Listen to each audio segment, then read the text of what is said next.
welcome to Kopi Talk, an NTU podcast centered around tackling the most pressing and relevant education topics. I'm your host, Andrea, and today we're going to explore faculty perspectives on GenAI and education. So here with us today are two faculty members. If you could just briefly introduce yourselves, maybe starting with... Okay, I'm Anders. I teach maths at SPMS. I am Lisa, and I teach visual communication at ADM. For the both of you, do you personally use GenAI in your teaching somewhere, right? And if so, how has it been helpful or not? I teach a design thinking course, and it is an interdisciplinary course between ADM students and material science engineers. I co-teach it with a material science engineer prof as well. And design thinking is a problem-solving course. We work with industry partners, and so our students are encouraged to define the problems, to empathize with their end user, to ideate solutions, and to prototype and test their solutions. These may or may not be aesthetic solutions, depending on what the project is, and that's dependent on each individual group. But I think the engineers felt a disadvantage because they didn't have this artistic or creative background. And so to solve that problem, they prototyped their solutions using generative AI. And I thought this was fantastic because they were able to present their ideas to their clients in such a manner that the client understood what their proposal was rather than stickman figure drawings. And it really solved that problem. It didn't take away from the creative process. They still ideated. They still solved the problem that they set out to, but they were able to get buy-in from their client in a much more cohesive and considered manner. Okay, if you go and ask ChatGPT, solve this problem for me, you tend to get a rather algorithmic answer. Okay, first step, do this, second step, do this, third step, do this. Okay, which is something I want to move away a little bit from because I want my students to understand why do we follow this procedure and why do these steps work and what do we do if the conditions are such that this procedure actually doesn't work. Right. I think there's two different things here. The technical aspect that AI can really help solve, but the conceptual aspect is what we kind of want to retain. And this is what we're building, these critical thinking skills. And there's a really great quote from, I can't remember which one of the Erms brothers it was, but you can't outsource understanding. And for me, this is what's really important, that we get our students to really appreciate you can take shortcuts, you can outsource understanding, but it's kind of like taking steroids instead of going to the gym. No, I mean, that actually is a pretty good analogy to... Right. It's like you can like shortcut the process, but then you're not really gaining. Yeah. Like the long-term gains are being lost. Definitely. Right? I'm stealing another analogy from another prof that I work with. Thank you, Prof. Jesse Thompson. He said, I can totally build a machine that does press-ups for me. I'm not going to get the muscles, you know? And I think that's what we want to really instill in our students, that, yeah, you can totally take these shortcuts. But to whose benefit is it? So, from your own experience, or maybe experiences you've heard from other faculty members, what are some of the biggest challenges that they still face when it comes to, education, academic integrity, GenAI? I think this is also not a new problem, right? Academic integrity, it just become more obvious. If it gets easier to cheat in some way, then those problems will become more apparent.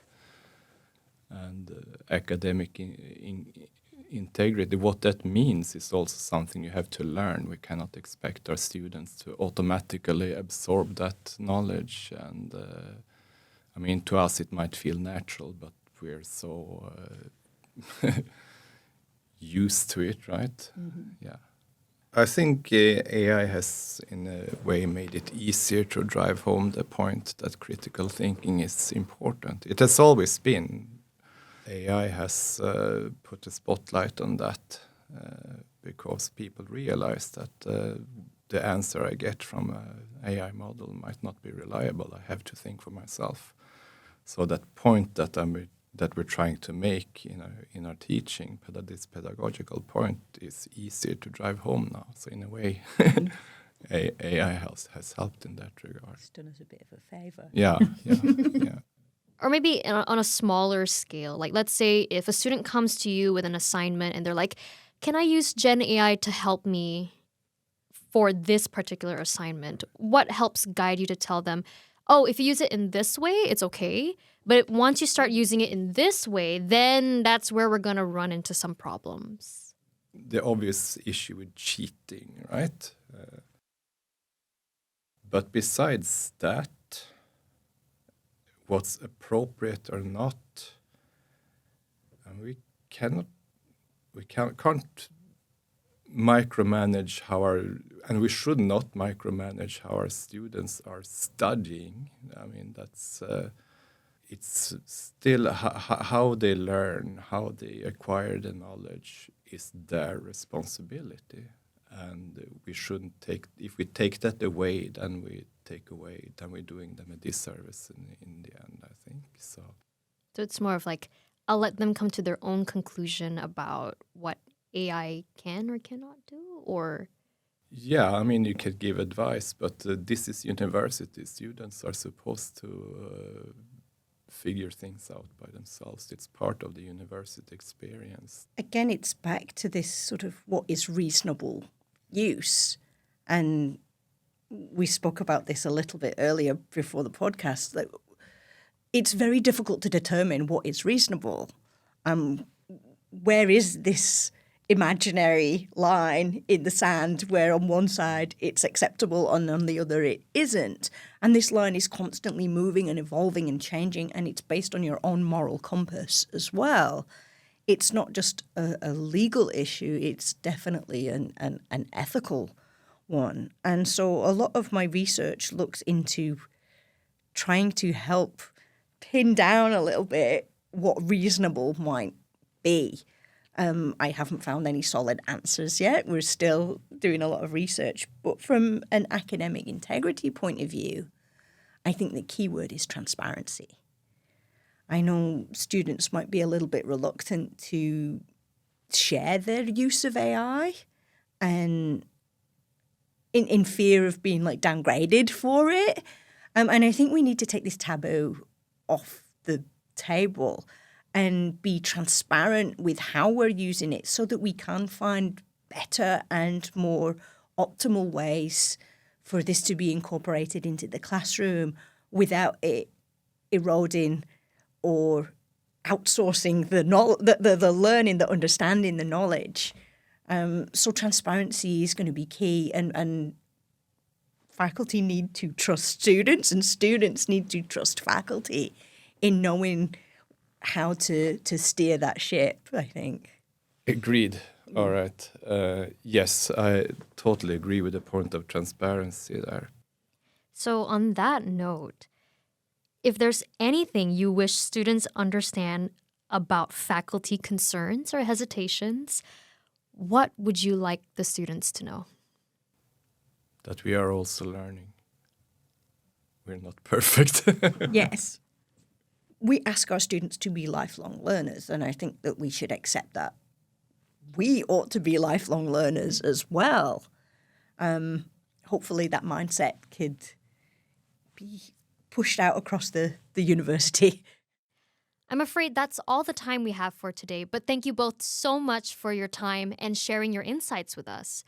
And you guys as well. Thanks so much for viewing this far. If you like what we do, be sure to check out our previous episodes on the GenAI series on our NTU Inspire YouTube channel. And for more GenAI tips and content, be sure to follow our Instagram at inspire_NTU.